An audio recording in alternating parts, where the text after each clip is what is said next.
Comment students பார்க்கலாமா? அப்படியே continue பண்ணலாம். செக்டாரல் கான்ட்ரிபியூஷன், அதாவது துறைவாரியான பங்களிப்பு எவ்வளோ இருக்குது வளர்ச்சியில் அப்படிங்கிறது செக்டாரல் கான்ட்ரிபியூஷன். ஃபிகர் பார்க்கும்போது உங்களுக்கு தெரியும் பாரு, ஒரு க்ளோப் கொடுத்துருக்காங்க ஒரு ரவுண்டில்.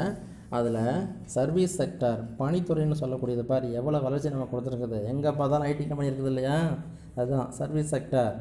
நம்ம அதாவது என்ன சொல்கிறது, இன்ஃபார்ம் அண்ட் டெக்னாலஜி இருக்கு இல்லையா, தகவல் தொடர்பு ரொம்பவே தொழில்நுட்பத்தில் முன்னேறிட்டோம் இல்லையா. அதனால் எங்கே பார்த்தாலும் என்ன இருக்குது, பிஸ்னஸ் தான் உற்பத்தியை விட. அதனால தான் சர்வீஸ் செக்டார் பாரு 64% வருமானத்தை கொடுத்துட்ருக்குது. அக்ரிகல்ச்சர் வெறும் 8% தான், இண்டஸ்ட்ரியல் 28%, மூணாவது இடத்துல இருக்குது அக்ரிகல்ச்சர். கவனிக்கலாமா? The tertiary sector service the tertiary service sector இருக்கு இல்லையா, is the major contributor of Tamil Nadu's GSDP at 63.70. அதாவது கிட்டத்தட்ட 64% மொத்த உள்நாட்டு உற்பத்தி நடந்துருக்கு. இந்த டெரிட்டரின்னு சொல்லக்கூடிய சர்வீஸ் செக்டர் பணித்துறை கொடுத்துட்ருக்குது, சேவைத்துறை. The secondary sector industry contribution is gradually on the rise, படிப்படியாக கொஞ்சம் உயர்ந்துட்டுருக்குது. அண்ட் நவ் இட் இஸ் 28.5, கிட்டத்தட்ட 28% தொழில்துறையிலேருந்து நம்மளுக்கு கிடச்சிட்ருக்குது.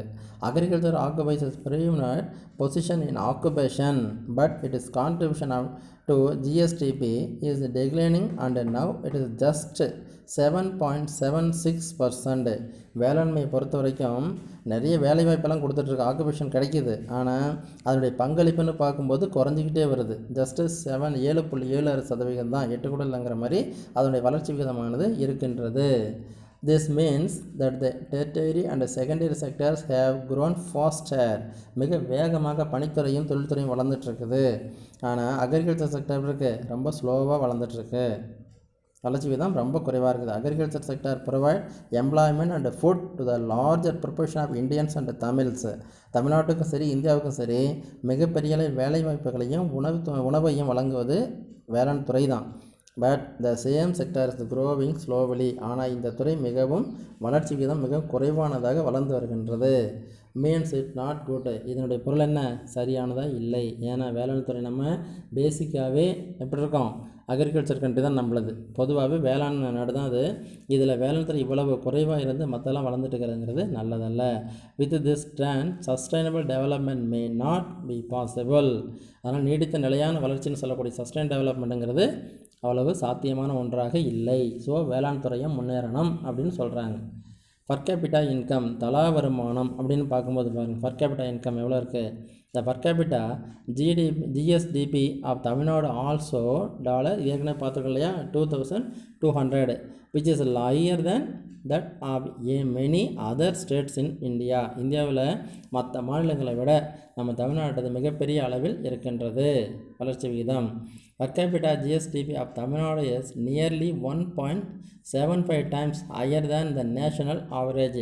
தேசிய சராசரியை விட 1.7%, 7 மடங்குன்னு சொல்லக்கூடிய அளவுக்கு என்ன இருக்குது, தலா வருமானம் உயர்ந்து உள்ளது. மொத்த மாநில உள்நாட்டு உற்பத்தியில் பார்க்கும்போது கிட்டத்தட்ட 1.7% தேசிய சராசரியோட நம்ம என்ன பண்ணியிருக்கோம், அதிகமாக இருக்கோம். ஆஸ் பர் 2018 டேட்டா, 2018 புள்ளிவிவரத்தின்படி இந்த நிகழ்வு நமக்கு கிடைக்கிது. in term of the per capita rupees தனியாக கொடுத்துருக்காங்க பார், ஓகே, இதோட போட வேண்டியது. the term of per capita income in Tamil Nadu ஒரு பெயரளவில் டேமாக வருதா சொல்லும்போது தமிழ்நாட்டுடைய தலா வருமானம் வாஸ் 1,03,600, 1,03,600 இருக்குது. எப்போ, 2010-11 இந்த குறிப்பு இருக்குது. It has increased 1,88,492 in 2017-18. கிட்டத்தட்ட 7-8 வருஷத்துக்குள்ளே எவ்வளோ வந்திருக்கு, கிட்டத்தட்ட 85,000 அப்படிங்கிற அளவுக்கு நம்மளுடைய வளர்ச்சி விகிதம் இருக்கின்றது. அங்கே 1,03,600 இருந்தது தலா வருமானத்தில் பார்க்கும்போது. ஆனால் இங்கே நம்மளது எவ்வளோ வந்திருக்குது, அதாவது 7-8 வருஷத்துக்குள்ளே அதிகமாக இருக்குது. 8.88ங்கிற அளவுக்கு 85,000ங்கிற அளவுக்கு வளர்ச்சி அடைஞ்சிருக்கும். in 2017-18 for the budget figure 2018, 2018 புள்ளிவிவரம் வரவு செலவு திட்டத்தின்படி இந்த புள்ளிவிவரங்கள் நமக்கு கிடைக்கிது. ஓகேவா? இதில் பர் கேபிட்டா இன்கம் கம்பேரிசன் கொடுத்துருக்காங்க பாரு, state country per capita income அப்படின்னு பார்க்கும்போது தமிழ்நாடு 2,200 இருக்குது, யூஎஸ்டி அதாவது யூஎஸ்டின்னு சொல்லக்கூடியது என்னது, அந்த யூஎஸ்னுடைய dollar, US United States America இருக்கு இல்லையா, அதனுடைய டாலர் மதிப்பில் தான் யூஎஸ்டிங்கிறத நம்ம மதிப்பிடணும். நம்ம நாட்டுடைய வருமானத்தை மட்டும் இல்லை, உலக நாடுகள் எந்த நாட்டினுடைய வருமானத்தையும் அதனுடைய நாட்டினுடைய பணத்தில், அது பவுண்ட் ஸ்டர்லிங்காக இருந்தாலும் சரி, என்ன இருந்தாலும் சரி, ஏராவாக இருந்தாலும் சரி, இஸ்ரேலினுடைய ஏராவாக இருந்தாலும் சரி, எதாக இருந்தாலும் என்ன பண்ணணும், எல்லாத்தையுமே அமெரிக்காவினுடைய யூஎஸ் யுனைடெட் ஸ்டேட்ஸ் இருக்கு இல்லையா, அதனுடைய டாலர் டி, அதுதான் யூஎஸ்டி, அந்த டாலருடைய மதிப்பில் தான் சொல்லணும். ஸோ இன் யூஎஸ்டி அமெரிக்க டாலருடைய மதிப்பில்னு சொல்லும்போது எப்படி இருக்குது, 2200 இருக்குது. இந்தியா பொறுத்த வரைக்கும் தேசிய சராசரியில் 1670 1670 அப்படிங்கிற மாதிரி இருக்குது. நைஜீரியா இதை விட ஒரு 2175 இருக்குது. அதே மாதிரி நிகரகுவாங்கிற ஒரு இது இருக்குது இல்லையா, அந்த நாடு என்ன பண்ணியிருக்குது 2151 இருக்குது. பாகிஸ்தான் 1443, நம்மளோட ரொம்ப ரொம்ப குறைவாக இருக்காங்கன்னு சந்தோஷப்பட்டுக்கிறோம் இல்லையா. ஆனால் எல்லாருமே வளர்ந்தால் தான் உலகத்துக்கே நல்லது அப்படிங்கிற மாதிரி. அதுவே பங்களாதேஷ் 1358, ஜிம்பாவே 1029, நேபாள் 729. கம்பேரிசன் பண்ணி பார்க்கும்போது தமிழ்நாட்டினுடையது இந்தியாவில்னு பார்க்கும்போது சராசரின்னு பார்க்கும்போது, அதாவது தலா வருமானம் வரும்போது குறைவாக இருக்குது, தமிழ்நாட்டுக்கு அதிகமாக இருக்குது. அதை சில நாடுகளோடு கம்பேர் பண்ணி பார்க்கும்போது இவ்வளோ வளர்ச்சி அடைஞ்சிருக்கும். இருந்தாலும் கூட இதனுடைய முழு பலன் நம்மளுக்கு வந்து சேரலை. அப்படிங்கிறதுக்கு என்ன காரணம்னு சொன்னால், திரும்பவும் மக்கள் தொகை அதிகமாக இருப்பது தான். மக்கள் தொகையை குறைச்சா மட்டும்தான் நம்ம நாட்டு உண்மையான வளர்ச்சி நம்ம எல்லோராலும் அனுபவிக்க இல்லைன்னு சொன்னால், வளர்ச்சி ஒரு பக்கம் இருந்தாலும் கூட வறுமையும் பற்றாக்குறையும் வேலையின்மையும் எதிர்காலத்தினுடைய நிலைத்தன்மை இல்லாமல் சுகாதார குறைபாடு போன்ற பல்வேறு குறைபாடுகள் ஏற்பட்டு நம்ம அவதிப்பட வேண்டியதாக இருக்கும். அதனால் என்ன பண்ணோம், ஒரே வழி மக்கள் தொகையை குறைப்பது.